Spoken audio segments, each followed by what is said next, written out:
يتواجد معنا الأستاذ أحمد بن ناصر العبيتان، عضو الجمعية الخيرية لتيسير الزواج. شكر وتقدير لكم في البداية على ما قدمتموه من جهود وما تقدمونه الآن، ونحن نحتفل ب200 شاب وفتاة ينتقلون من حياة عادية إلى حياة زوجية في هذا المساء الجميل. شيخ أحمد، ودنا نأخذ انطباعك بهذا المساء الجميل. بسم الله الرحمن الرحيم، الحمد لله رب العالمين والصلاة والسلام على سيدنا محمد.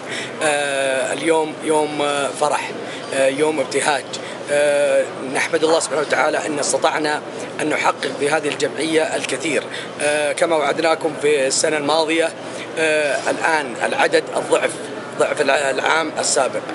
نحمد الله سبحانه وتعالى أن نحتفل الآن بزواج 200 عروس وعريس في منطقة الطائف.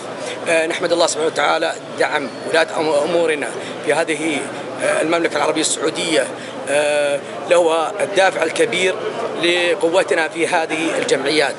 نحمد الله سبحانه وتعالى حضور مفتي العام المملكة العربية السعودية والكثير من معالي المشايخ، له الدافع الكبير لنا في هذه الجمعية المباركة إن شاء الله. جميل. كما وعدتم في العام الماضي الشيخ أحمد بأن العدد سيكون مضاعف، وها هو الآن نحتفل ب200 شاب وفتاة. كيف وجدتم الإقبال هذا العام، وكيف وجدتم أيضا نسبة المشاركة والتفاعل من رجال الأعمال ومن فاعلي الخير أيضا؟ نحمد الله سبحانه وتعالى كما ترون الحضور الكثيف، الحضور الكبير في هذا اليوم له أكبر دليل على قوة هذه الجمعية وعلى الدعم وعلى الوقوف يعني من رجال أعمالهم لمشايخنا ومن ولاة أمورنا في هذه المدينة الغالية علينا.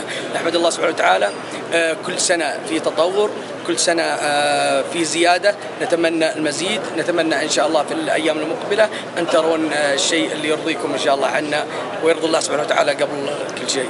ونحن نتمنى لكم كل التوفيق وكل الشكر والتقدير لكم على ما تقدمون من جهود، ونتمنى أن نراكم إن شاء الله في العام القادم والعدد يتضاعف أضعاف إن شاء الله. إن شاء الله بإذن الله، وفق الله الجميع لما يحب.